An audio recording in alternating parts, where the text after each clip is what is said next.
जय गुरु की। ये अगर ऐसा ना हो कि अचानक से उस राह पे ले जाता है जो सही होती है, सोच समझ के नहीं, लेकिन जो हो रहा होता है वही अच्छा है। यही तो ब्रह्म का ज्ञान मिला हम लोगों को कि जो हो रहा है वही अच्छा है, जो हुआ अच्छा। गीता का ज्ञान भी तो यही है ना, जो हुआ अच्छा हुआ, जो हो रहा अच्छा है, जो होगा वो अच्छा है। ये नियम सच्चा है, लेकिन बुद्धि को नहीं मालूम होता है। बुद्धि को नहीं मालूम था कभी भी, बल्कि हर बात में रोते रहते थे। जो हुआ हुआ होता था उसमें भी रोना निकाल लेते थे, जो हो रहा होता है उसमें भी रोना, जो आगे की चिंता में रोना, चिंता करना आगे के लिए। तो ये सब तो जीवन का मतलब ही यही था। गुरु मिलने से पहले यही सब तो था, और क्या था। लेकिन गुरु मिला उसके बाद भी कितना अभ्यास करना पड़ रहा है कि जो हुआ कैसे अच्छा हुआ, हर बात में भलाई। ये अब आपने देखी बात बताई कि गोली भी खाई तो उसमें भी भलाई निकल आई। ये दृष्टि देने वाला गुरु ही होता है। दृष्टि ने तो हम लोग के पास नहीं थी। सृष्टि तो चल रही थी, बनी हुई बनी बनाई चल रही है, जो भी है जीवन में हम सबके, लेकिन दृष्टि हमारे पास नहीं थी कि हम उसमें भलाई देख सकें। ये भलाई देखने वाला काम गुरु जी ने कराया है। इसीलिए बोला ना, ब्रह्म ज्ञान सुने एक बार तेरा वो बाट देखता।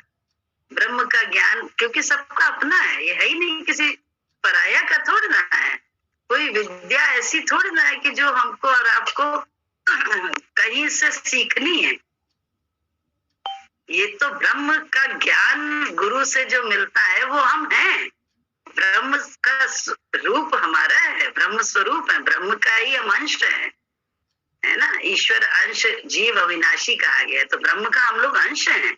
लेकिन मालूम नहीं था, ये मालूम पड़ता है गुरु के पास आके कि, और तभी देखिए ना कि चाहे कोई भी हो, चाहे बच्चा हो, चाहे जवान हो, चाहे बहुत बूढ़ा हो, चाहे पैसे वाला हो, चाहे गरीब हो, चाहे स्वस्थ हो, चाहे अस्वस्थ हो, चाहे बहुत चोर डाकू हो, चाहे बहुत महात्मा हो, बहुत पंडित हो, बड़ा भारी पंडित हो, जो ज्ञानी होते हैं, जैसे बाहर के पंडित होते हैं, ज्योतिषी पादा ये सब शास्त्रों के ज्ञाता, वो भी सतगुरु के आगे नमन करते हैं। कारण क्या है?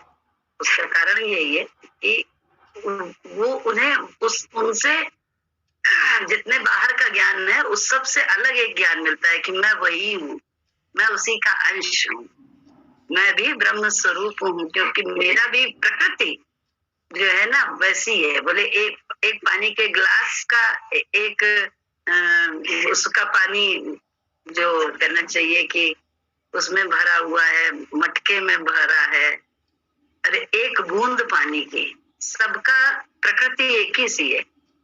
दोनों हाइड्रोजन और ऑक्सीजन के मेल से ही बने हैं। ऐसे ही जीव जो है ब्रह्म है, लेकिन उसी में जीव भाव, ये जो रचना हुई है शरीर की वो उसी में हुई है। तभी बोले ना, ये रचना को हम मान बैठे मैं, अब इसी से निकलने के लिए ही गुरु हमारे साथ और आपके साथ सारी मेहनत करता है, जब हमारा विश्वास होता है उस पर। अन्यथा वो मेहनत नहीं करता। क्यों करेगा? जिस विधि खुश है वो सही है, लेकिन एक होता है स्थायी खुशी, स्थायी आनंद, अपना आनंद हम पा जाएं, तो उसके लिए ब्रह्म की जरूरत होती है, ब्रह्म के ज्ञान की, कि हम वही हैं। जो शरीर में खेल हो रहा है वो खेल है, वो हमारे उसके दृष्टा हम हैं। जैसे हम दूसरों के दृष्टा होते हैं, ऐसे हम इसके भी दृष्टा हैं। तो देखने वाले हम अपने हो रहे खेल को भी और दूसरे के खेल को भी। ना वो खेल रहा है ना हम खेल रहे हैं, खिलाने वाला कोई और है। कहना बड़ा आसान है, सुनते भी थे कि हम सब, ये संसार एक रंगमंच है, हम सब कठपुतली हैं, डोर उसके हाथ में है हमारी, वो हम लोगों को हिला डुला रहा है। लेकिन इसमें टिकना ये सदगुरु के माध्यम से ही संभव है, सदगुरु की कृपा के माध्यम से। उसके बिना हम लोग कभी टिक ही नहीं सकते। हम देह स्वरूप में ही टिके रहते हैं, ब्रह्म स्वरूप तो हम जानते ही नहीं। क्या मैं, ये देह का खेल हो रहा है, ब्रह्म स्वरूप, हमारा स्वरूप ब्रह्म है। यही तो ज्ञान गुरु जी हम लोगों को दिए, तभी सबको गुरु जी अच्छे लगते हैं। थोड़ी देर के लिए तो गुरु जी के प्रभाव में हम सब आ ही जाते हैं, चाहे संसारी से संसारी वो भी प्रभाव में आ जाता है।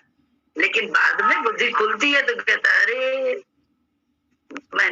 मैं तो पता नहीं मेरी मति मारी गई थी, मैंने उनके साथ ये कर दिया, मैंने उन्हें ये दे दिया, मैंने उनके साथ ऐसा किया, पता नहीं क्या क्या बोलेगा। बुद्धि जब खुल जाएगी तो, और जब उनके सामने जाए तो बुद्धि नष्ट हो जाती है, हमारी आपकी बुद्धि जैसे विलीन हो जाती है, क्योंकि वो उनका आकर्षण, उनका प्रभाव है, हमारा और आपका कुछ नहीं। सच्ची मनचंदा भैया है।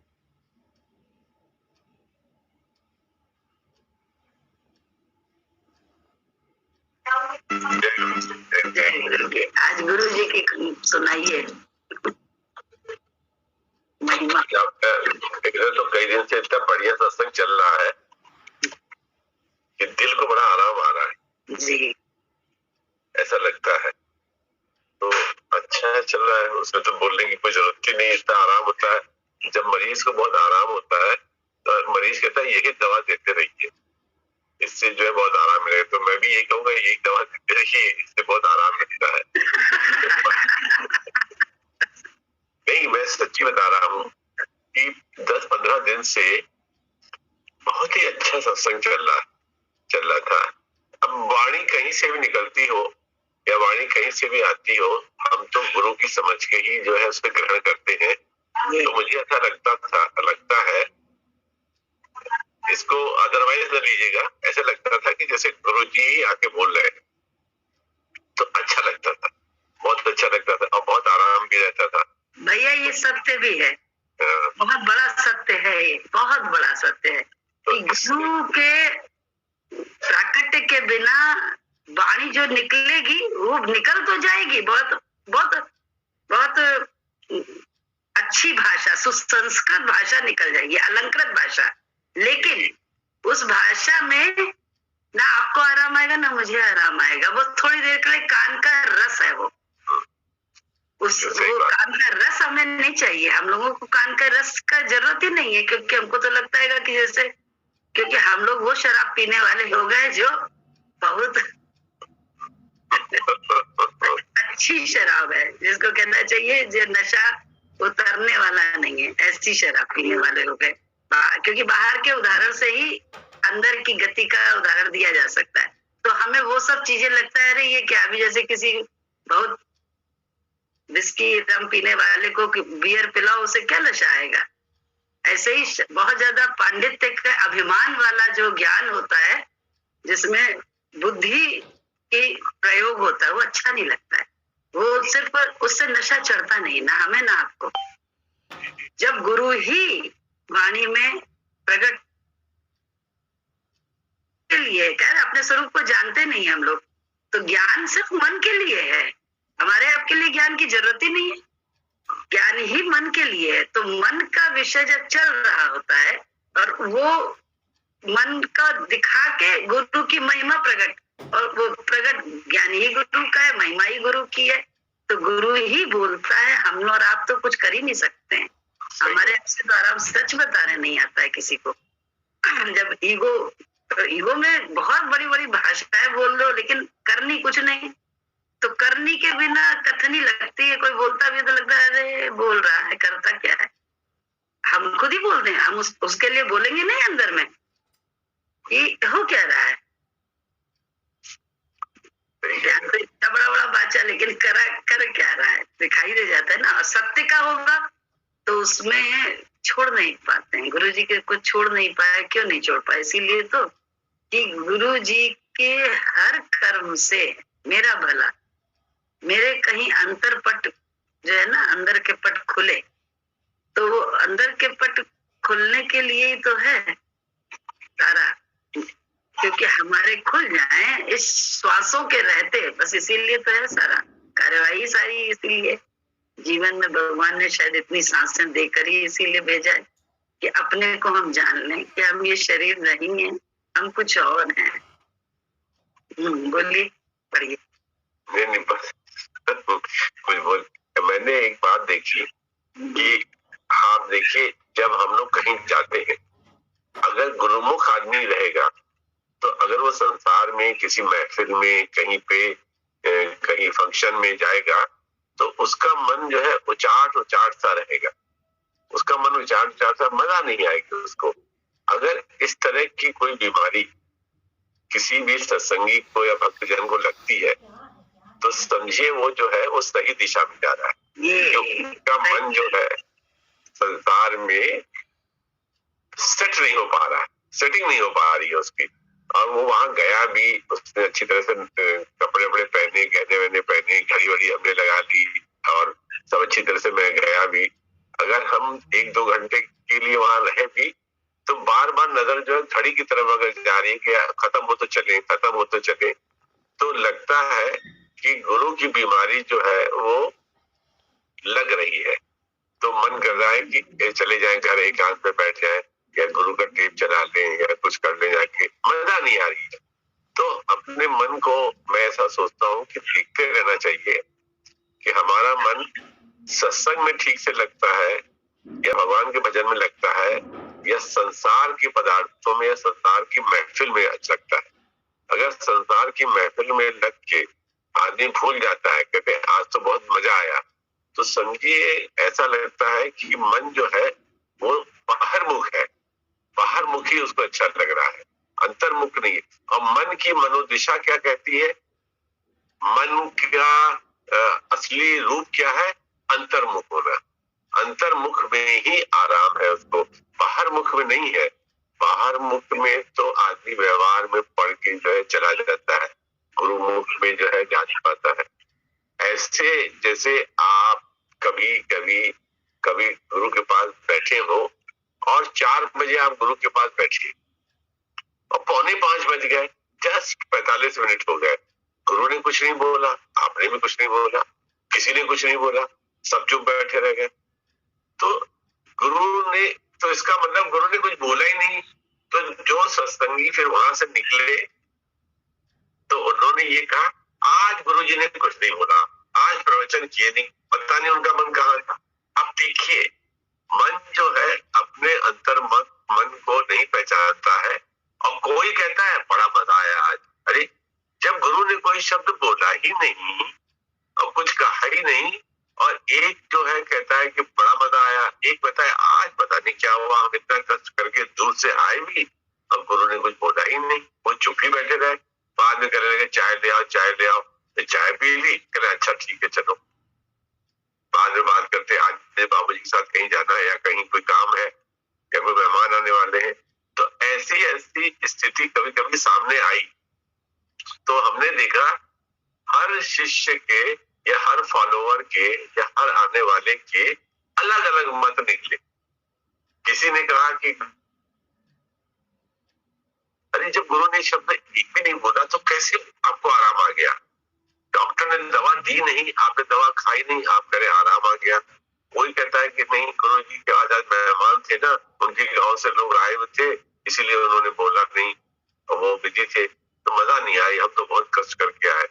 तो ऐसे मन को जो है बहुत ही देखना चाहिए। अपने मन के डॉक्टर जो है हम खुद ही है।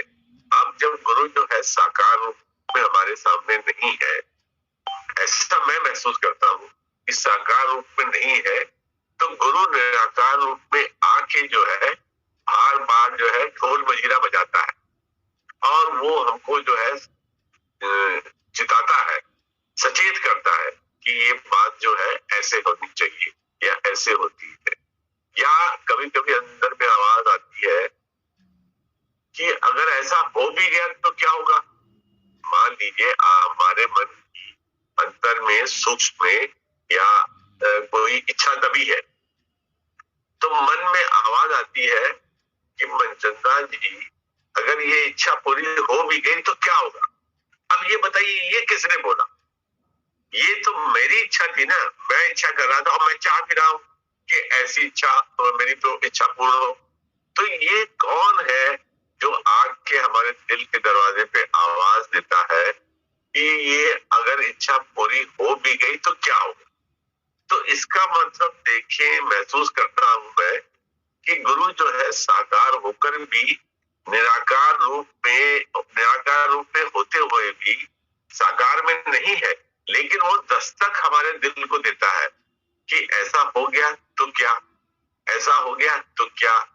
तो वो कहता है कि संसार में जितने भी पदार्थ है या जितने भी जो है सुख आराम ऐशो आराम है, इससे कुछ भी जो है मिलने वाला नहीं है। कुछ भी इससे जो है संतुष्टि नाम की जो है अवस्था आने वाली नहीं है।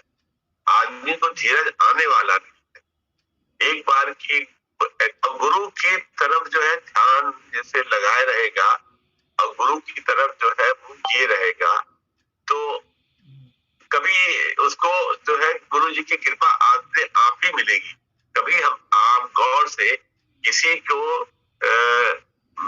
का छोटा बच्चा हो, 2 साल का, 1 साल का, 2 साल से ऊपर न हो, तो जब वो माँ की गोद में आता है तो माँ को कैसे बड़ी बड़ी आंख करके देखता है, उसको जो है अपनत्व महसूस होता है कि ये, उसे नहीं पता ये मेरी माँ है और मैं जो है कायस्थ खानदान में पैदा हुआ हूँ, मैं सिंधी खानदान में पैदा हुआ हूँ, मैं खत्री खानदान में पैदा हूँ, उसको बेचारे को कुछ नहीं पता है। लेकिन वो ऐसे करके टकटकी लगा के माँ को देखता है। माँ जबकि उसकी थोड़ी देर पहले किसी के पास बिठाकर बाजार गई थी सामान ले आए, जब तक ये सो रहा है तब तक जो है बाजार सामान ले आए, नहीं तो रोएगा। जब वो आती है और उसके 10 मिनट पहले वो जग जाता है, तो वो ऐसे व्यापक तरीके से अपनी माँ को पूछता है, 2 साल से नीचे का बच्चा। और फिर वो जब माँ गोद में उठा देती है, अरे मेरा बेटा, वो तो प्यार से उठा लेती है उसको। तो जैसे उठा तो कैसे टकटकी, उसकी आंखों में झांक कर देखिए कि वो कैसे जो है अपनी माँ को देखता है। तो हम ये देखें, क्या हम कभी गुरु को ऐसी आंखों से देखते हैं कि तुम ही हो, तुम ही हमारे हो, ऐसा जो है आंखों से देखते कभी नहीं। जरूरी नहीं है कि जबान बोले, आंख भी बोलती है, आंख से ऐसे दिखता है। तो हम अपने मन के जो डॉक्टर जो है वो खुद ही है। एक बार की बात है कि गुरु नानक जो थे रात के समय में अपने उसमें बैठे हुए थे, जगह जहां बैठते थे, अपने निवास में बैठे हुए थे, वहां पे उनके कई भक्त भी बैठे और उस समय जो था मौन बंदगी चल रही। न तो गुरु नानक कुछ बोल रहे थे, न तो वहां पे जो है उनका पुत्र लक्ष्मीचंद बैठा हुआ था, और उनके जो थे एक बाबा साहब थे, बुड्ढे बाबा थे, वो बैठे हुए थे, और लहरा भी बैठा हुआ था, जो भक्त था वो भी था, कई और भक्त भी बैठे हुए थे। सब शांत बैठे हुए थे और सब गुरु जी की जो है ध्यान में मग्न थे। अब गुरु जी भी जो है आंख बंद करके बैठे हुए थे। इतने में जो है गुरु जी ने आंख खोली और उस समय जिस समय वो कमरे में बैठे हुए थे, उस समय बहुत बारिश हो रही थी, सर्दी के दिन थे, ठिठुरन थी, सब कमरे में बैठे हुए थे। इसी बीच में गुरु जी ने आंख खोली और उन्होंने कहा, मेरे पास कल के वस्त्र पहनने के लिए नहीं है, कोई भी वस्त्र जो है मेरे पास नहीं है, तो ऐसा करो कोई जगह जाके मेरे वस्त्र जो है धो के ले आओ, सुखा के ले आओ, तो ताकि मैं कल पहन लूं। तो सभी शिष्य कहने लगे उनसे, कहले अरे महाराज, गुरु बाबा, ये जो है इस समय इतनी बारिश हो रही है, इतनी ठंडक है, रात का अंधेरा है, इस समय वस्त्र आपके मान लिया धो भी जाए तो सूखेंगे कहाँ, ये सूख ही नहीं सकते। तो गुरुजी चुप हो गए, उन्होंने कुछ नहीं देखा। उन्होंने कहा क्या बारिश हो रही है? तो उन्होंने कहा हाँ महाराज, बारिश हो रही है बहुत और ठंडक बहुत है, लेकिन तभी हम लोग अंदर बैठे हुए हैं। तो वो चुप हो गए। तो लोगों ने सोचा कि गुरुजी बात मान गए कि भाई बारिश हो रही है, लेकिन जो लहना था जो बाद में अंगत हुआ, वो जो है उनके वस्त्र लेके बाहर गया, ये सोचकर कि गुरुजी ने कहा है तो मैं कम से कम धो तो लूं इसको, फिर सूखने की बात सूखने की होती रहेगी। तो वो जो है कपड़े लेके बाहर निकला, बहुत ठंडक थी, बारिश भी हो रही थी, तो भीगते भीगते थोड़ी दूर पे नदी थी, वहां गया और उसने कहा वहां जाके मैं धो लेता हूँ और फिर देखता हूँ कैसे सूखेंगे। उसने कोई शक या शंका कुछ नहीं कही, उसने बस गुरु जी की आंखों में देखा, गुरुजी ने भी ऐसे तिरछी नजर से देखा कि ये उठ के गया है और लेके जा रहा है। वो गया और 1-1.5 घंटे के बाद, 2 घंटे के बाद जो है वो कपड़े जो है हाथ में ऐसे करके, जैसे कपड़े तहा के प्रेस करके लाते ऐसे लेके आया। तो और शिष्य जो थे वो सोचने लगे कि भाई ये लहरा जो है क्या अपने घर से कपड़े ले आया, ये इतनी बारिश हो रही है। तो लहरा से पूछने लगे। अब गुरु जी जो थे वो तो ध्यानमग्न थे, वो तो कुछ बोले नहीं। तो कहने लगे तुम ये बताओ, ये बात तो बताओ, ये कपड़े तुमने कहाँ से सुखा के ले आए? तुम दूसरे कपड़े बाजार से ले आए? बाजार तो बंद है, रात अंधेरी है, बहुत सर्दी है, बारिश हो रही है, तो अपने घर से ले आए? उसने कहा नहीं, मैं नदी पे गया, मैंने जो है कपड़े ये धोए और धोने के बाद देखा मैंने तो जो है काफी तेज जो है सूरज निकला हुआ है, और तो मैंने उसको वहां पे सुखा दिया। हवा चल रही थी बहुत तेज, तो मैंने कहा इसी में सूख जाएगा, तो मैंने वहां तार पे रखा, टांग कर सुखा दिया। जब वो सूख गए तो मैंने हाथ से तहा के और मैं ले आया उसको।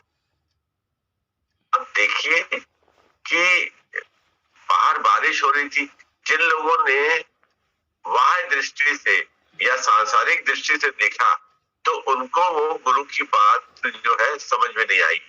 जिसने गुरु के वचनों को उस 1 साल 1.5 साल के बच्चे की तरह उनकी आंखों में देखा कि जैसा क्या कहा उन्होंने उसने वैसा किया, तो वहां उसको जो है नदी में तो पानी था ही, उसे धूप भी दिखाई दी और सुखा के वो ले भी आया।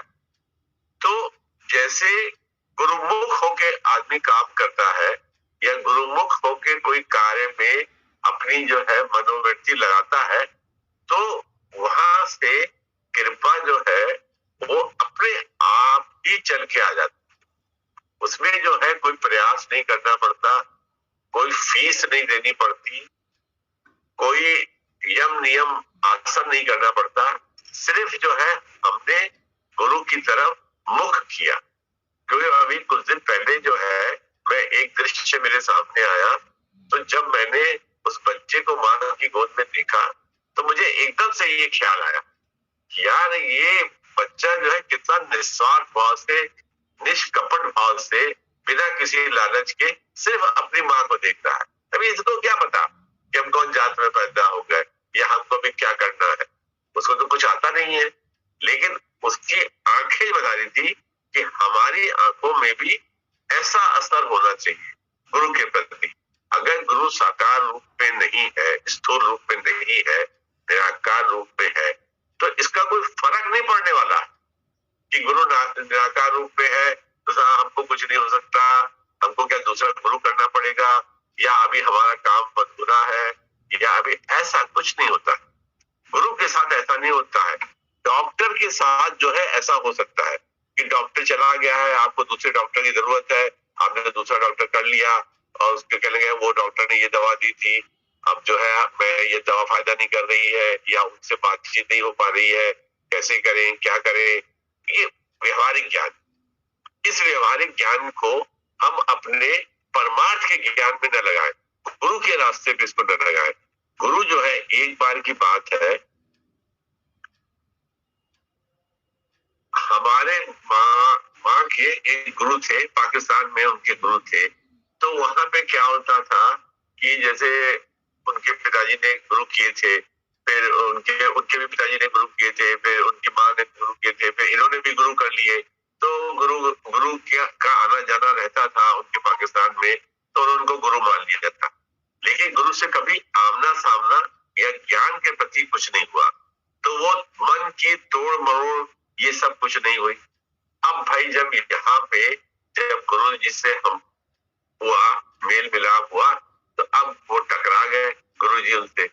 अब देखिए हम लोग तो थे, कोई गुरु किया नहीं था कभी, और मम्मी के गुरु को जाना नहीं था कभी, तो हम लोग का हमारा मन, जैसे मैं अपने मन की गवाही देता हूँ कि मन उस तरफ गया और उनको जो है गुरु रूप में स्वीकार किया, मन ने स्वीकार किया। अब इनके मन ने, यानी मेरी माँ के मन ने उनको गुरु नहीं स्वीकार किया, उनके मन में द्वंद्व छिड़ गया।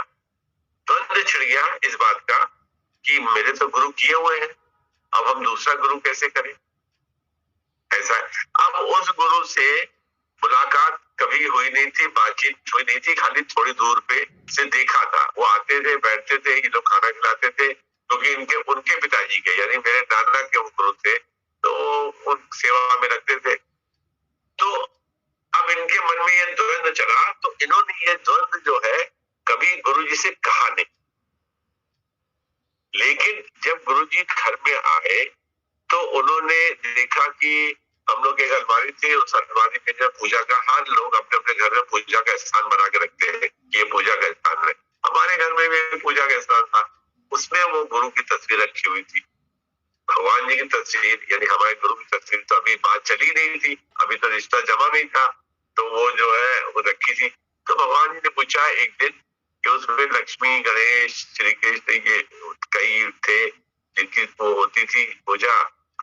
तो भगवान जी ने एक बार हाथ रख के कहा, ये कौन है मम्मी? अब मम्मी जो है थोड़ा सा उनके गले में थूक जो है अटक गई, अब वो बोल नहीं पाई। अब वो कहने लगी कि ये जो है ये हमारे गुरु जी पाकिस्तान में थे, हमारे यहाँ के गुरु जी है, तो ये है। तो भगवान जी ने कहा, मुझे आज भी वो शब्द याद है, देखिए बहुत ही ऑर्डिनरी किस्म से भगवान जी पेश आते थे। ऐसे भगवान जी कभी भी बड़ी राजा महाराजा की तरीके से और बड़े उससे खानदान तरीके से ऐसे पेश नहीं आए कभी भी, हमसे तो कभी नहीं पेश आए ऐसे। और उसकी वजह से हमसे जो है कभी जो है गलतियां भी बहुत हो गई, निरादर भी हमने कर दिया, आदर भी बहुत कर दिया, प्यार भी कर दिया, दूरी भी बना ली, क्योंकि उन्होंने कभी हमसे हमसे हमसे हमारे लेवल पे उतर के बात करी। उन्होंने चढ़ बढ़ के बात नहीं करी कि मैं गुरु हूँ और जो है वो पाँव छुओ और ये करो, कभी उन्होंने किसी को कहा नहीं होगा। मैं नहीं समझता उन्होंने किसी को कहा कि पाँव छुओ, कभी कहा नहीं होगा, मैं ऐसा समझता हूँ। अभी हो सकता है कभी मूड में कह दिया चल मेरे पाँव छू, अभी क्या कर सकते हैं, या उन्होंने चल इधर बैठ, या वैसे कर, तो वो तो गुरु की जो है वो अपनी जो है वो है क्या कहते हैं अपनी जो है मस्त बोला है, कुछ भी कह सकते हैं। अब उन्होंने पूछ लिया कि कौन है, अब इन्होंने गले में थूक अटक गई, इन्होंने कहा कि ये गुरु है हमारे पिताजी के समय से और वहां के है। तो उन्होंने एक सवाल कहा, ये यहाँ क्यों बैठे? अब ये यहाँ क्यों बैठे? भैया पूजा का स्थान है, पूजा के स्थान पे गुरु नहीं बैठे तो कहाँ बैठे? इसका कोई जवाब जो है मम्मी ने दे नहीं पाई। मतलब उनको कहना चाहिए था कि वे पूजा का स्थान है। अगर उनके अंदर में अगर गुरु को उन्होंने ज्ञान से पकड़ा होता, या उनको वो तो खाली नजर ही नजर देखते थे, कुल गुरु की तरह से चले आ रहे थे। और उनकी भी हमने कई कथाएं मम्मी के मुख से सुनी है। और जैसे यहाँ पे हमारे भक्त लोग, भाई लोग, बहन लोग जो है गुरु महिमा सुनाते हैं, तो मम्मी के मुंह से हमने सुनी है। रहा होगा ऐसा, हम कमेंट नहीं करते, हम चैलेंज भी नहीं करते, क्योंकि हमने देखा नहीं कभी, तो हम क्यों ऐसा कहेंगे नहीं वो तो ऐसा नहीं कर सकते या वैसा नहीं कर सकते। अब गुरु जी ने खाली इतना ही पूछा, उसके बाद चले गए वो। फिर ज्ञान चर्चा अपनी चलती रहे, आते रहे, जाते रहे, जाते रहे, आते रहे। भैया एक दिन जो है मम्मी जो है उनके पास जो है बैठी और बैठ के जो बहुत रोने लगी, है ना। तो ना उन्होंने कुछ बोला न गुरुजी ने कुछ बोला। तो बहुत कम सत्संग से 8-7-8 लोग, 10 लोग, 20 लोग बैठे होंगे ऐसे। फिर उन्होंने चलते समय कहा, क्योंकि वो लालबाग में रहते थे, उन्होंने चलते समय कहा कि ठीक है तुम जैसा चाहो वैसा कर लो। अब मैं बैठा था वहां पे, मेरा जो है 2:30 बजे स्कूल खत्म हो जाता था। मैंने कहा भैया इन्होंने क्या कह दिया, जैसा चाहो वैसा कर लो, वो चले गए। मैंने कहा मम्मी जी कि क्या कह गया कि कैसे जैसा चाहो वैसा कर लो, क्या तुम कुछ करने वाली हो? तो उन्होंने कहा कि कुछ जवाब नहीं दिया उन्होंने, बात आई गई हो गई। अब कुछ दिनों के बाद गुरुजी ने जब प्रवचन ज्ञान चलाया, तो ज्ञान में उन्होंने कहा कि जिसकी शक्ति, जिसका दम होगा वो तुम्हारे घर में घुस के बैठेगा। उन्होंने ऐसे कहा, जिसका दम होगा वो तुम्हारे घर में आके बैठेगा और जैसा तुम चाहो वैसा कर लो। उस शब्द को दोबारा उन्होंने दोहराया, तो भी मेरी समझ में नहीं आया, क्योंकि मेरी बुद्धि बुद्धि इतनी प्रखर थी नहीं उस समय, मैं इतनी बात से बात को समझ लूं या बात का अर्थ निकाल लूं। सुना और सुन के एक कान से सुना, समझा, फिर खत्म कर दिया, फिर और काम में लग गए। तो फिर जो है मैंने देखा कि वो एक दिन वो नीचे आरके स्टूडियो वाला बैठता था, तो नीचे भगवान जी को छोड़ने गए हम लोग, तो मम्मी ने कहा कि भगवान जी एक तस्वीर खिंचवा ले हम लोग। तो भगवान जी ने कहा कि खिंचवा लो तस्वीर। अब वो नीचे उतरते ही था, अरोड़ा इलेक्ट्रॉनिक्स करके था, उसके बाद में आरके स्टूडियो था। तो उन्होंने कहा यहाँ खिंचा लीजिए, हाथ पकड़ के ले गए, हम भी गए, नीचे तक छोड़ने जाते थे, हम लालबाग तक छोड़ने जाते थे, मम्मी नीचे तक छोड़ने आती थी। फिर उन्होंने उनकी तस्वीर खिंचवाई। अब तस्वीर जो है खिंच गई, हम हमारे साथ लालबाग चले गए, उनको छोड़ के आ गए। और फिर ये जो है 3-4 दिन बाद जो है उस आरके स्टूडियो वाले ने वो तस्वीर जो है मुझको दे दी। कहने लगे पप्पू भैया ये तस्वीर जो है ऊपर ले जाओ, माता जी को दे देना। तो हम तस्वीर ऊपर ले आए, स्कूल से लौटे थे, तस्वीर ले आए। मैंने कहा मम्मी वो आरके स्टूडियो वाले ने तस्वीर दी है, ये देख के रख दो टेबल पर, देखिए रख दो। शाम को जब वो अगरबत्ती लगा जलाती थी, दिया विया जलाती थी, तो देखा वो तस्वीर जो है भगवान जी की तस्वीर जो थी, जो सिंह की 2 तस्वीर बनी थी, एक मम्मी के साथ बनी थी, एक अकेली बनी थी, जिसमें काले रंग की शॉल पहने थे। अभी वो तस्वीर कभी दिखाई देती है उसमें। तो वो जो है वो तस्वीर गुरु जी की अलमारी में घुस गई, जहाँ पे दिया जाता। तो शाम को आरती करते थे हम लोग, ओम जय जगदीश हरे या एक ओंकार सतनाम करते थे। तो जो है जब शाम को खड़े हुए उनके साथ, तो देखा भगवान जी की तस्वीर वहां रखी थी। मैंने देखा उनको, तस्वीर को देखा, हमने तो भाई हम तो उनको पहले से ही उनकी तरफ झुके हुए थे। तो वो जो है तस्वीर देखा, तो मम्मी ने भी जो है दिया उसमें ऐसे ऐसे किया, ऐसे जरा। हमने ऐसा तब महसूस हुआ कि भगवान जी ने इनके दिल में प्रवेश कर लिया लगता है। कहा नहीं उन्होंने, अरे मैं गुरु हूं, तुम कैसे गुरु की बात करते हो, पाकिस्तान के गुरु पाकिस्तान में रह गए। हम ऐसा कभी नहीं कहा। मैंने कहा उन्होंने कभी नहीं कहा किसी को कि तुम जो है पांव छुओ या ऐसा करो। तो गुरु जी स्थूल रूप से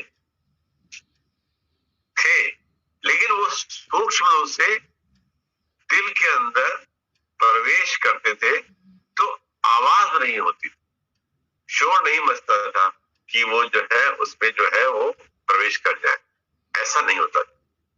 ठीक है, आप ऐसे, हम एक बार जो है एक राजा था, राजा के एक मंत्री था, मंत्री के का एक बेटा था, जो बाद में मंत्री का बेटा जो था, राजा का जो वो मंत्री था, वो मंत्री राजा का बहुत वफादार था, राजा उसको बहुत प्यार करते थे।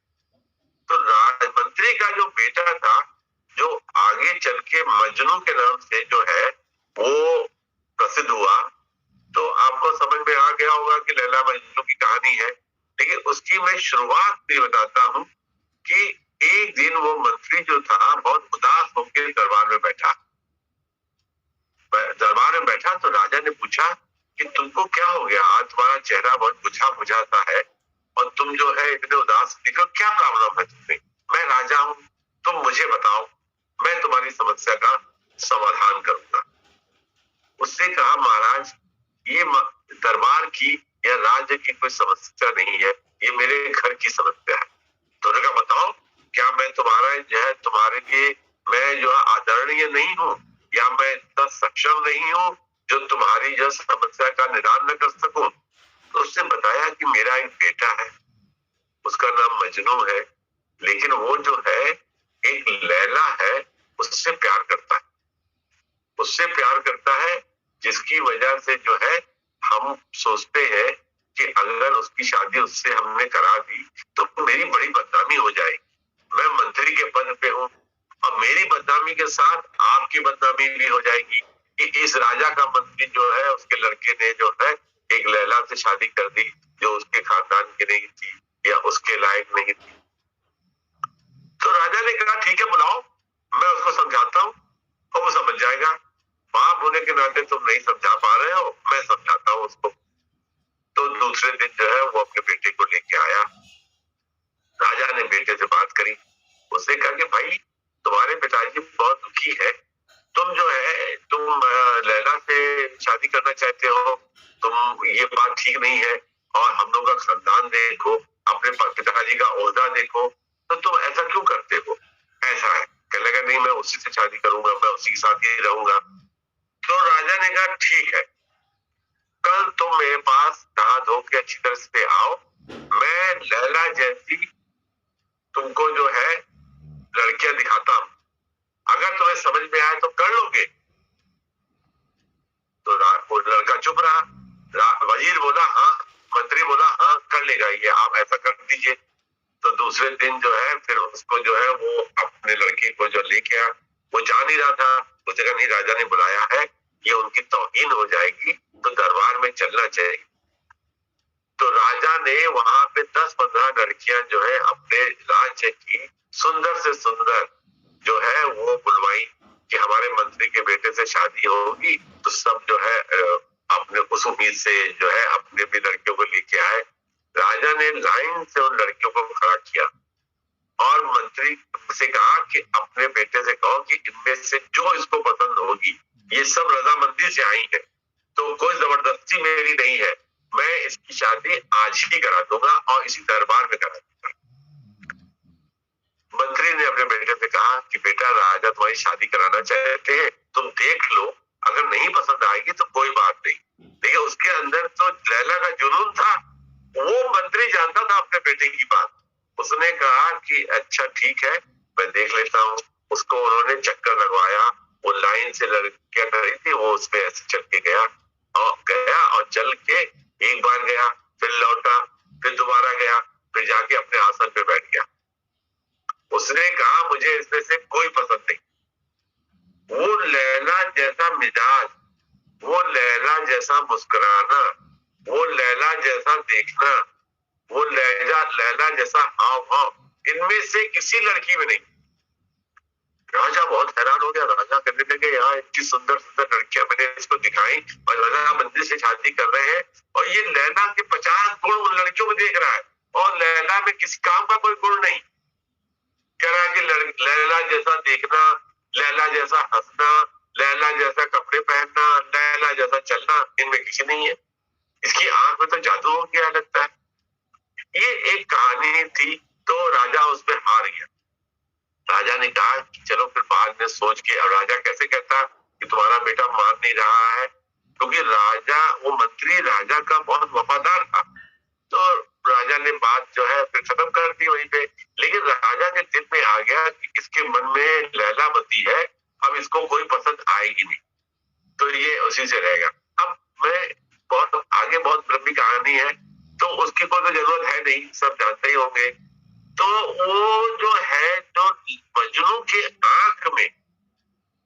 के आंख में जो लैला, वो दृश्य उसे संसार के किसी भी दृश्य से, किसी संसार का कोई भी दृश्य उससे बड़ा नहीं दिखता था, उसको लैला ही दिखती, और वो उसी के पीछे दीवाना था।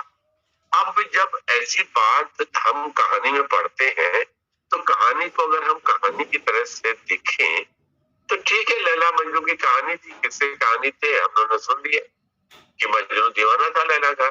लेकिन इसमें अध्यात्म तत्व को भी हम जानने की कोशिश करें कि वो मजनू की आंखों में ऐसी क्या बीमारी लग गई थी जो उसको जो है लैला ही पसंद आती थी।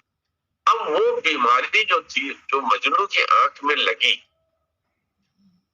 वैसी बीमारी जो है आप हमारी आंखों में लग जाए गुरु के प्रति, तभी गुरु का समावेश जो है, या गुरु का प्रवेश जो है हमारे हृदय में होता है। अगर हमारी आंखों में मजनू जैसी बीमारी लग जाए कि हमको जो है वही दिखाई दे, वही सुनाई दे, तभी हमको जो है वो पता लगेगा। ऐसे हमको पता लगेगा नहीं, क्योंकि हमारा मन क्या है, आंखों के सहारे ही संसार को स्वीकार करता है।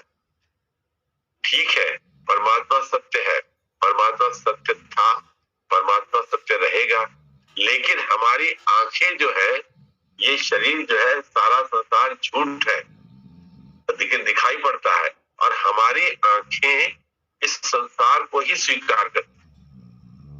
तो गुरु सक्षम है, गुरु हमारे दिल में कैसे चुप्पे चुप्पे से वो घर दिल में स्थान बना देता है। अगर हमारे दिल में सही खोज की जरूरत है, सही प्यास है, तो वो हमारे दिल में स्थान बना लेता है। अब वो प्यास जो है हमारी जो है वो रहने नहीं पाती, वो इसलिए क्योंकि शरीर जो आंखों के सहारे जो है वो संसार में भटक जाता है। जब संसार में भटक जाता है तो वो प्यास जो जगनी चाहिए, या जो प्यास हमारे अंदर थी, वो रह नहीं पाती है।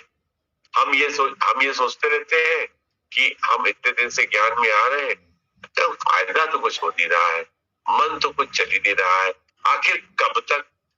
जब हम कहते हैं कि क्योंकि मन जो है ना वो तरह तरह के खिलवाड़ हम लोग के साथ करता है, और तरह तरह के खिलवाड़ जब करता है तो उसमें से 2-4 खिलवाड़ हत्या चाले तो हमारे ऊपर भी चलाता है। कहता है रोज सत्संग में जाते हो, वही बात, पेट नहीं भरता, और फिर इससे क्या फायदा होता है? कोई फायदा नहीं होता है, ऐसा मन में आता है, क्योंकि हमारी आंखें जो है वो संसार की तरफ जो है वो दौड़ती है। इसीलिए जो है वो चीज जो है वो अनमोल रत्न जो है, या जिसे हम लोग शांति कहते हैं, आत्मज्ञान कहते हैं, साक्षात्कार कहते हैं, भगवान के दर्शन कहते हैं, वो हमारे अंदर जो है वो होने नहीं पाते, क्योंकि आंखें बाहर दौड़ती रहती है, क्योंकि संसार जो है हमको हमें दिखाई दे रहा है, हम उसके सहारे चलते जाते हैं। अभी वहीं पे जो है इसी बहाव में जो है गुरु की जरूरत है। अगर गुरु साक्षात रूप में है तो वो उसको रोकता है, और अगर गुरु साक्षात रूप में नहीं है तो अगर हमने उनको गुरु माना है, आस्था की अभी अगर हमारे दिल में आस्था का अभी अगर हमारे दिल में है, तो वो निराकार रूप में भी आके आपको रास्ता दिखाएगा।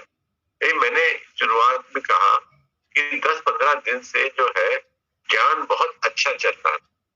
किसकी मजाल है जो गुरु के ज्ञान को चलाए?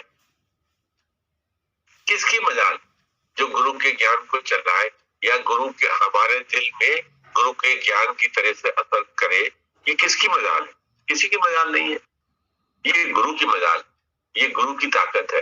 अगर हमने प्यासे दिल से, या हमने जो है संसार से ऊब कर उस तरफ मुंह किया है, उस तरफ जो है अपनी आंखें करी है, तो हमको उस तरह का जवाब जो है वो मिलेगा।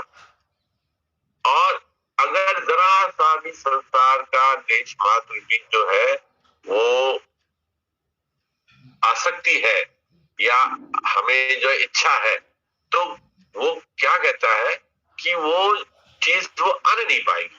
जैसे आप मान लीजिए एक पतीले में बहुत दूध रखा है, एक बूंद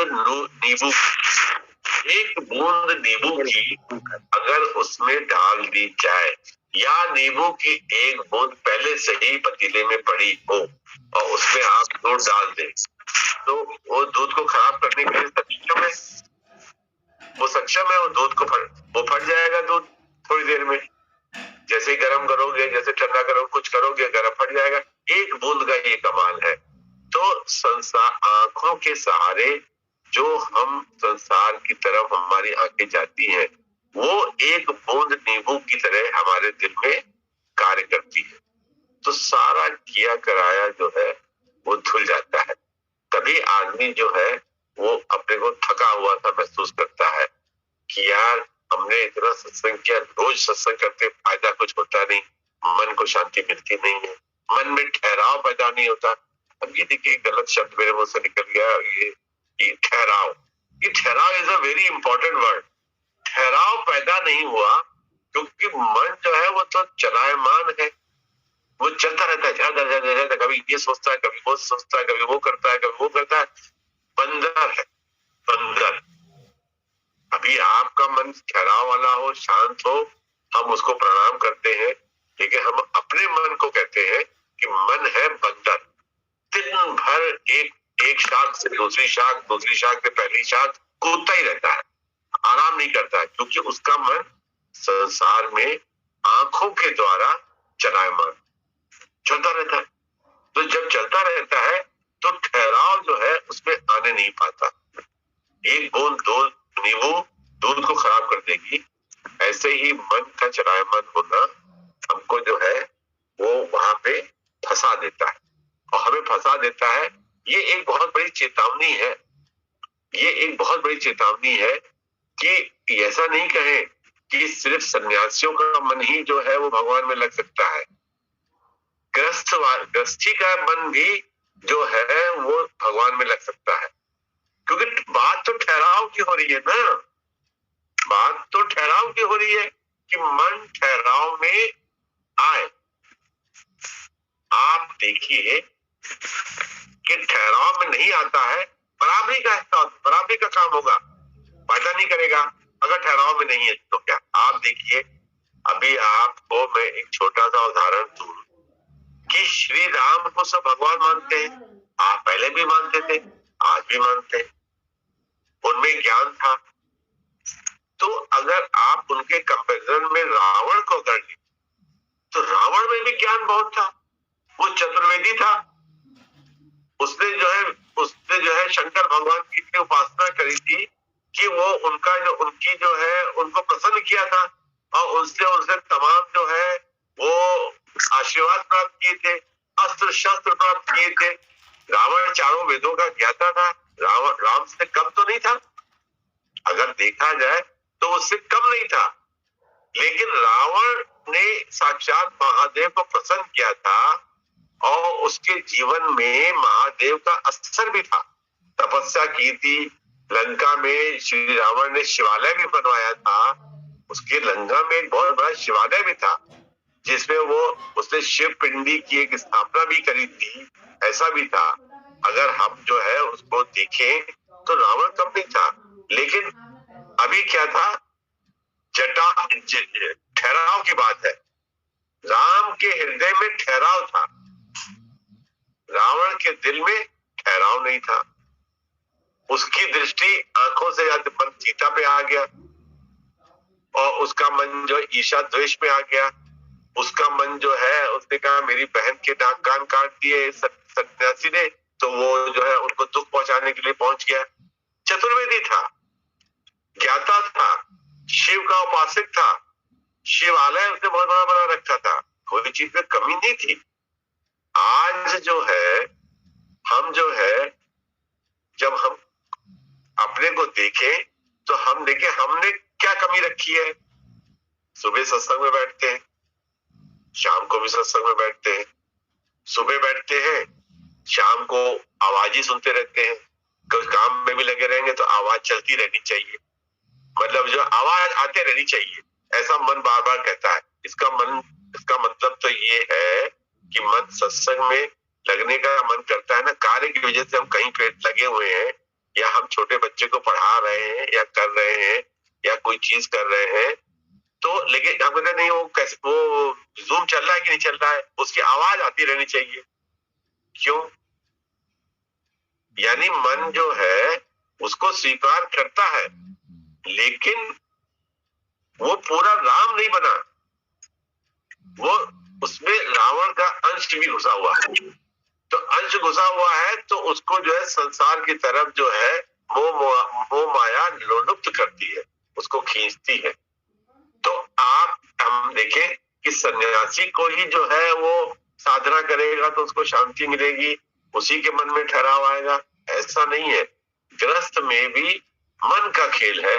मन अगर जो है अगर वो जा रहा है तो उसकी संभावना बनी रहती है कि उसको जो है वो सन्यास का असर दिखाई देगा। सूफी फकीर कैसे थे? सूफी फकीर कैसे थे कि आप एक मैं बताऊं कि सूफी फकीर भी उनकी आंखों में वो ईश्वर तत्व ही घूमता था। पहले जमाने में तो नहीं सूफी फकीर है, ग्रस्त में रहता है आदमी, लेकिन उसके आंखों में जो ईश्वर तत्व जो है, ईश्वरत्व जो है वो दिखाई देता है। तभी जो है आप देखिए कि सूफी फकीर बड़े बड़े जो है पूरे हिंदुस्तान में तो क्या पूरे संसार में हुए हैं। जर्मनी में, अरब में, हिंदुस्तान में, अमेरिका में सूफी फकीर हुए हैं। और सूफी फकीर के पास जो है लोग जाते थे, ढूंढते थे उनको, कभी मंदिरों में, कभी मस्जिदों में, कभी गुरुद्वारे में उनको ढूंढते थे। सूफी फकीर ग्रस्त में रहता था, उसकी पहचान ये थी कि वो ग्रस्त में रहता था, लेकिन उसकी आंखों में जो नूर था, उस नूर के प्रभाव से ही जो है आदमी के दिल में या उसके परेशान दिल को आराम मिलता था आदमी को, जो उनके पास जाके खाली बैठता ही था।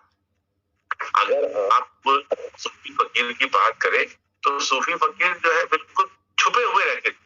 ऐसे ही हमने गुरु जी, अगर ग्रस्त में अगर आपका गुरु है तो आपको वो ऑर्डिनरी आदमी की तरह से महसूस होगा। आप जिसको भी मानते हो आपको महसूस होगा, लेकिन वो ऐसा होगा नहीं। आंखों में जो नूर है वो आपके नूर, उसके नूर से आपका दिल जो है धीरे धीरे करके प्रभावित होगा। जैसे वो आपके स्टूडियो से तस्वीर खींची और धीरे धीरे चल के वो हमारे गुरु के या पूजा के स्थान तक आ गई। कैसे आ गई? उसका कोई किराया खर्च किया, कोई हमने पैसा दिया, कोई घूस दी गुरु जी ने हमको कि तुम ऐसा कर दो, ऐसा तो नहीं हुआ ना। अपने आप ही चले आते हैं सरकार पे, अपने आप चले आते हैं, कोई बुलाने की जरूरत नहीं है। हम कभी कभी सोचते हैं कि सन्यासी होगा तो ये बड़ा आदमी है, सन्यासी है, ये बहुत प्रभावशाली है। ऐसा नहीं होता है। ईश्वर हृदय में गुरु के माध्यम से या गुरु हमारे हृदय में चुपचाप चला आता है, बशर्ते हमारी आंखें जो है वो संसार से मुड़ के अंतर मन की तरफ जाए, अंतर मन की तरफ जाए। तो हमारी आंखें अंतर मन की तरफ नहीं जाती है, इसीलिए थोड़ी सी घबराहट होती है। हमको लगता है कि सारा किया कराया सब बेकार हो रहा है, सब काम कर रहे हैं। कभी कभी लगेगा बहुत अच्छा कर रहे हैं, ये मन के खेल है ना।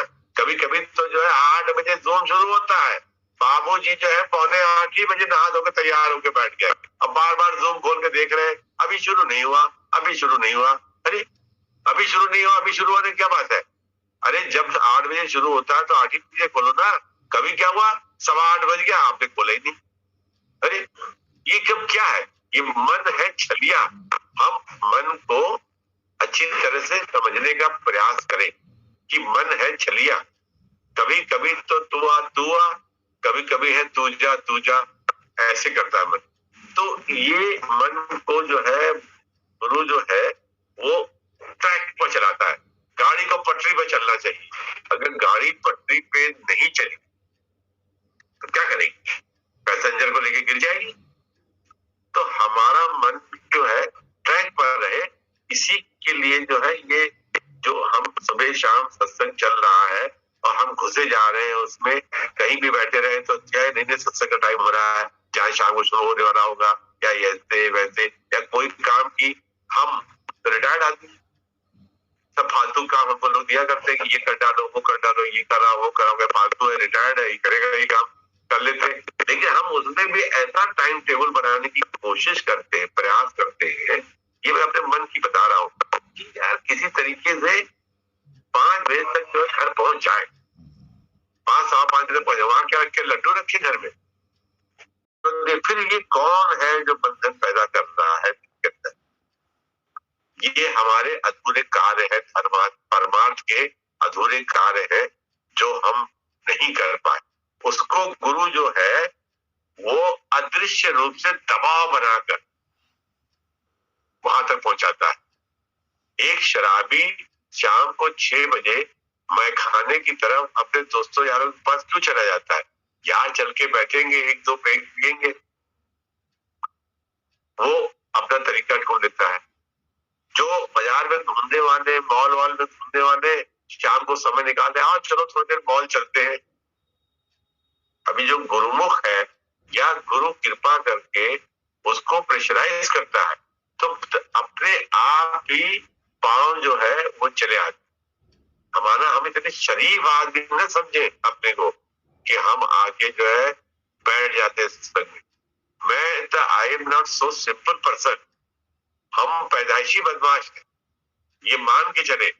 ये उसकी जो है उसकी छड़ी है, जो छड़ी हमको जो है वहां ले जाके खड़ा करती है। कोई न कोई तो आराम आता ही होगा। एक आदमी जो है बिना किसी आराम के तो एक पैसा नहीं खर्च करने वाला।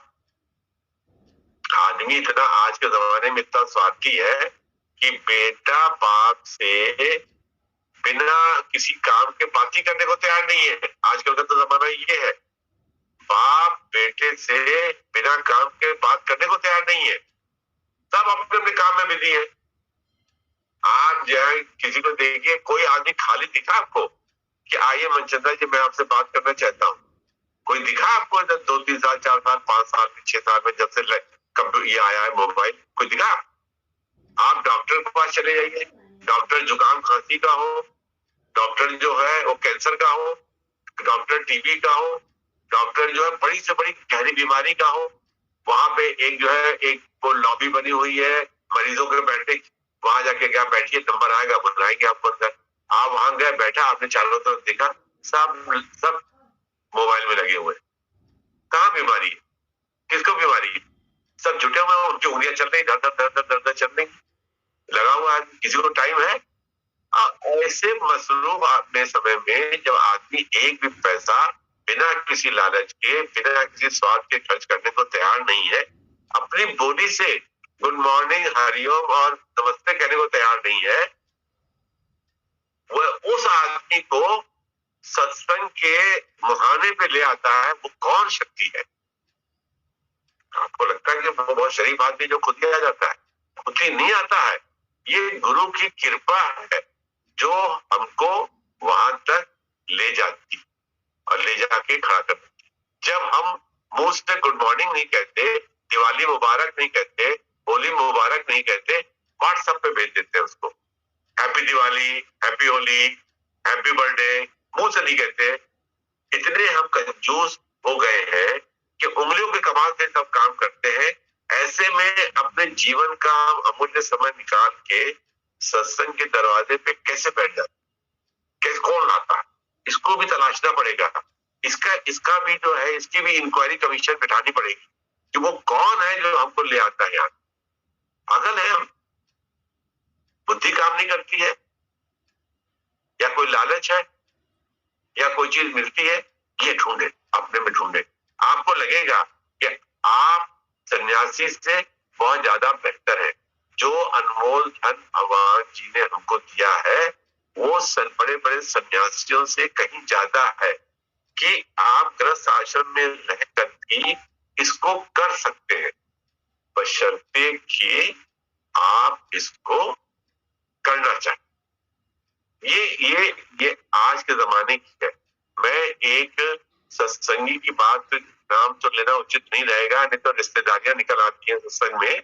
मैं एक सत्संगी, हम नैना की बात करते हैं, अंगद देव की करते हैं, शबरी की करते हैं, हम जो है राम की, श्री कृष्ण उसकी, लक्ष्मण की करते हैं, भरत की करते हैं, राधा की करते हैं।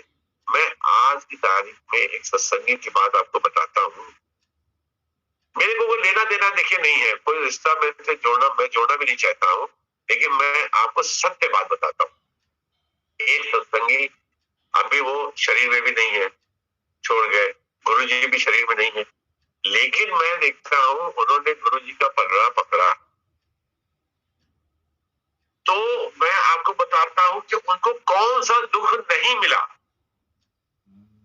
उनको जो है कौन सा दुख जो है नहीं मिला गुरु जी का। आप देखिएगा, ध्यान सुनिएगा, ये कोई चर्चा का विषय नहीं है। सत्संग के बाद मेहरबानी करके हाथ जोड़ के प्रार्थना है कि आप इस विषय पे चर्चा मत करिएगा, लेकिन उस सत्संगी को, उस गुरु भाई को, या उसको उस महाआत्मा को कौन सा दुख नहीं मिला? पति गुजर गए, दामाद गुजर गया, बेटा गुजर गया, दूसरा बेटा गुजर गया, बहू को बीमारी लग गई, बड़ी बीमारी कर ली, एक्सीडेंट हो गया उसका गुरु के साथ, और वो जिंदगी भर जो लगाते हुए चले, चलने में कितनी असुविधा रही, लेकिन उन्होंने गुरु का दरवाजा कभी नहीं छोड़ा। मैंने ये देखा, जब कभी मैं और संतों की और शिष्यों की और गुरु की, भक्तों की मैं कहानियां पढ़ता हूँ, सुनता हूँ, तो मैं उनको भी उसी कैटेगरी में लाके खड़ा करता हूँ कि इतना भयंकर परीक्षा लेने के बाद अब उसको आप ये कहो पुराने जन्म के कर्म थे, तो फलाना था, तो दिमागा था, लेकिन मनचंदा जी की आंखें तो स्कूल थी ना, उन्हें क्या पता उनके पुराने जन्म के कर्म थे। लेकिन अगर उसको भक्त की महिमा को और गुरु के जो है गुरु तत्व को अगर देखा जाए, तो उस शिष्य को कौन सा दुख नहीं मिला, लेकिन उसके मुंह से कभी मैंने उफ नहीं सुनी, कभी उफ नहीं सुनी। ये मैं आपको एक जो है इंडिपेंडेंट और निर्दलीय तरीके से ये बात बताता हूँ कि नहीं सुनी। मैंने बहुत खोजने की कोशिश करी, कभी मैंने सुनने की कोशिश करी, लेकिन मुझे कभी सुनाई नहीं दी। न तो उनके मुंह से सुनाई दी, न तो उनके पास रहने वाले आने जाने वाले लोगों ने कभी कहा अरे उन्होंने तो ऐसे कहा कि मैंने तो क्या क्या नहीं लुटा दिया, मुझे कुछ नहीं मिला, ऐसा कभी नहीं कहा। अभी जब हम जो है नारद मुनि की कथा बताते हैं आपको, कभी शंकर पार्वती की कथा बताते हैं, या कभी शंकराचार्य की कथा बताते हैं, कभी रावण की कथा बताते हैं। देखिए, गुण को देखने की बात है। आज के जमाने में भी ऐसे ऐसे जो है भक्त हुए हैं जिनको हम लोग ने, किन्होंने आदर किया, किन्होंने निरादर किया, किन्होंने प्यार दिया, किसी ने प्यार नहीं दिया, लेकिन वो संभाव से ही रहे, संभाव से रहे। तो ये भी तो एक उदाहरण ही है। आज के 100 साल बाद ये उदाहरण को लंबा चौड़ा कभी किताब छाप दे, कभी आज की तारीख में हम वैसे वैसे उदाहरण देने का प्रयास करते हैं ताकि किसी तरीके से कि हमारे दिल को, आपके दिल को ये बात असर करे। ये बात असर करना बहुत जरूरी है। हम देखिए, कोई चीज लेने जाते हैं, कोई चीज लेते हैं, क्या कितने की है, दूसरे दुकान में कितने की मिलती है, डाबर की कितने की है, झंडू की कितने की है, एक्सपायरी क्या है, कि इसका स्वाद कैसा है, ये कब बनी, मैन्युफैक्चरिंग डेट क्या है, 1000 चीज देखते हैं। 2 पैसे की 100 रुपए की, 200 रुपए का च्यवनप्राश देंगे तो 6 दुकानें दे डालेंगे। जब हम भक्तों के बारे में अपने मन को समझाने के लिए बहुत जरूरी है ये अपने, मैं ये बातें बीच बीच में जो घुमा फिरा के इधर उधर की घुमा के गुजर देता हूँ ताकि आपके मन में थोड़ा हाला डोला रहे, थोड़ा हलचल मचे, ताकि महसूस करें कि जो चीज हम कर रहे हैं ये सही है या गलत है, या बेफिजूल ही हम सुबह शाम जूम में इधर उधर बैठते, सुबह बैठते हैं, शाम बैठते हैं, सुनते हैं, आधा सुनते हैं, आधा नहीं सुनते हैं, हम कर रहे हैं।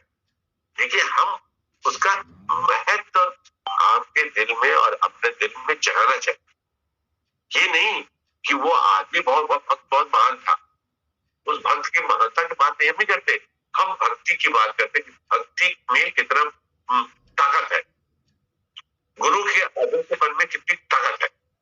ये चीजें हम देखते हैं, अभी बोलते नहीं है, इसलिए कि बोलने से कुछ होता नहीं है, क्योंकि ये चीजें महसूस करने, हम महसूस करें, हम सही और गलत का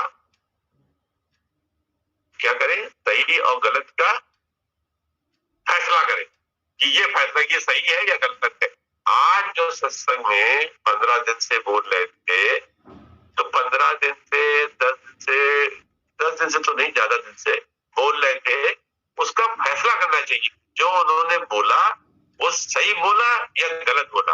अगर ये गलत बोला या वो बात हमको नहीं समझ में आई, तो दूसरे तीसरे दिन वो क्वेश्चन आदर के साथ, नम्रता के साथ उसका सवाल उठना चाहिए कि आपने उस दिन ये बात कही थी, ये कुछ समझ में नहीं आई मुझको। तो या तो क्या है, 2 ही बातें हैं, लेकिन फिर जो है बड़ा कटाक्ष है, या तो 2 ही बात है, हमको सब आता है, जो बातें तुम बता रहे हो मुझे सब आता है, या तो हमें अभिमान है, हमको पूछे, हम पूछेंगे तो हम जो है कम नहीं हो जाएंगे। लोग कहेंगे अरे इतने देर से सत्संग आ रही है, इसको कुछ पता ही नहीं है, ये आज भी ये सवाल पूछ रही है, क्या फायदा। देखिए दो ही सवाल है, या तो हमको सब आता है, या तो कहीं मेरे पूछने से इज्जत न चली जाए। लेकिन हमने एक शब्द का इस्तेमाल किया, नम्रता से हम पूछे और जानने की इच्छा से पूछे, तो उससे जो है वो परत दर परत जो है वो खुलती है। फिर उस बात को फिर सुने, फिर लगे, फिर करें, फिर लगे, फिर करें, फिर उससे जो है वो एक आपने स्वेटर बुनने वाली औरत को देखा होगा, वो कैसे वो फंदे से फंदा घुमा के रहती है, ऐसे करके एक दिन ऐसा आता वो एक लंबा स्वेटर तैयार हो जाता है। देखिए आपके नाम का मैंने स्वेटर बना दिया, किया क्या, फंदे से फंदा निपटाया, इधर फंदे से तार में डाला, दो तार में डाला, जाने क्या किया, भगवान जाने स्वेटर बन गया। अभी वही बात ज्ञान की भी है, अपने मन को देखना, अपने मन को करना और अपने मन को जांचना, अपने मन की जो है इलाज करना, ये हमारा खुद का काम। कोई और आगे करेगा, करता ही नहीं। जब तक हमारा मन जो है उस गुरुमुख की तरफ, गुरु की तरफ रहेगा, जब ये हो पाएगा। ऐसा कुछ करना चाहिए, ऐसा प्रयास करना चाहिए। ऐसा मैं सोचता हूँ अपने लिए, मैं दूसरे को तो क्या कह सकता हूँ। बाकी सब बहुत ध्यान से सुनते आते हैं, अच्छा लगता है, मैं देखता भी हूँ, मेरी बड़ी खुशी भी होती है। लेकिन प्रयास करके इसको जगाना चाहिए। जोत से जोत जगाते चलो, एक भजन है, जोत से जोत जगाते चलो। तो वो संत ज्ञानेश्वर की एक पिक्चर थी, उसमें हमने ये भजन सुना था, अपने नाना जी के साथ या किसी के साथ गया था, तो वो जो है तो उसमें था, जोत से जोत जगाते चलो, गुरु की महिमा को गाते चलो, ऐसा था कुछ। तो जोत से जोत जगती, प्रयास। जो सुबह से लेके बच्चे सुबह से लेके जो है लैपटॉप पे बैठ जाते हैं, रात को 11 बजे तक बैठे रहते हैं।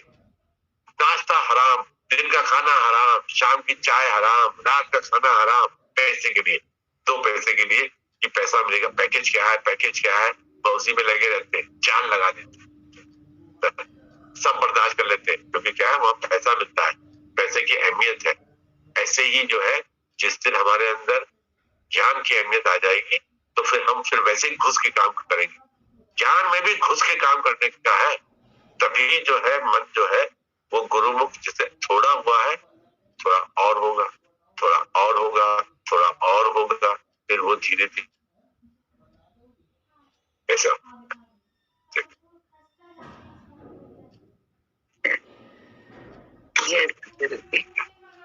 बिल्कुल सही कहा, बहुत सही।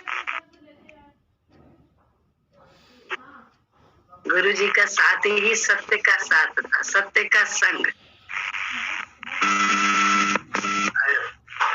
सत्य गुरु तो बहुत होते हैं, लेकिन सतगुरु जो होता है वो सत्य का साथ है, सत्य में आरूढ़। गुरु जी का साथ ही, क्योंकि वो सत्य में आरूढ़ थे, स्थापित थे सत्य में, असत्य से निकले थे अपने गुरु के माध्यम के द्वारा।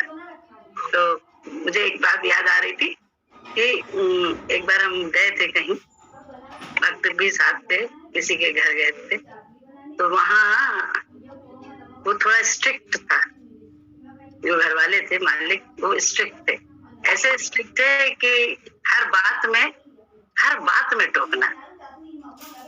दरवाजा खोलो तो ध्यान से खोलो, पीछे दीवार में ना लग जाए उसका, आप सोचो दीवार में उसका ना लग जाए। इस तरह से हर बात में, नहाते समय भी नहाओ ऐसे कि छींटा ज्यादा न पड़े दीवार पे, पर्दा है, रात में जल्दी सो जाओ क्योंकि तकलीफ है सामने वाले को, 10 बजे सो जाना है। इस तरह के दिन भर एक अनुशासित जीवन जीना पड़ रहा था। और हम जो हमारे साथ गए थे तो भक्त थे और भी सत्संगी, तो हमने एक दिन उससे पूछा, हमने कहा कैसा लग रहा है, कई दिन हो गए थे हम लोग को रहते हुए, हमने पूछा कैसा लग रहा है, कहते दीदी सब कुछ अच्छा है, बस सत्संग नहीं हो रहा है। हमने कहा सत्संग नहीं हो रहा है, हमें तो लग रहा है यही है, 24 घंटे, यहाँ तक कि सोते समय भी खर्राटे नहीं ले सकते हैं ज्यादा, तो सत्संग के अलावा हम और कर क्या रहे हैं? क्योंकि सामने वाला हमको अपने शासन में चला रहा है और हमें चलना है, हमारी नियत ये मजबूरी है, क्योंकि हम रह रहे हैं अभी। और हम तो हमें लगा, और ये इतना गुरुजी का धन्यवाद लगा, हमने कहा गुरुजी के साथ रहने के कारण ही आज ये हम यहाँ पे हमें ऐसा महसूस हो रहा है कि हम सत्संग ही कर रहे हैं, क्योंकि हम उस व्यक्ति के साथ रह रहे थे जो एक सेकंड भी अपने मन के अलावा करने नहीं दे रहा था। तो ये सत्संग समझ पाना भी गुरु की कृपा से ही संभव हुआ। गुरु अगर न मिले होते और गुरु जी ने अपने हिसाब से सही गलत में चलाया ना होता तो कभी नहीं हम चल सकते थे उस व्यक्ति के साथ।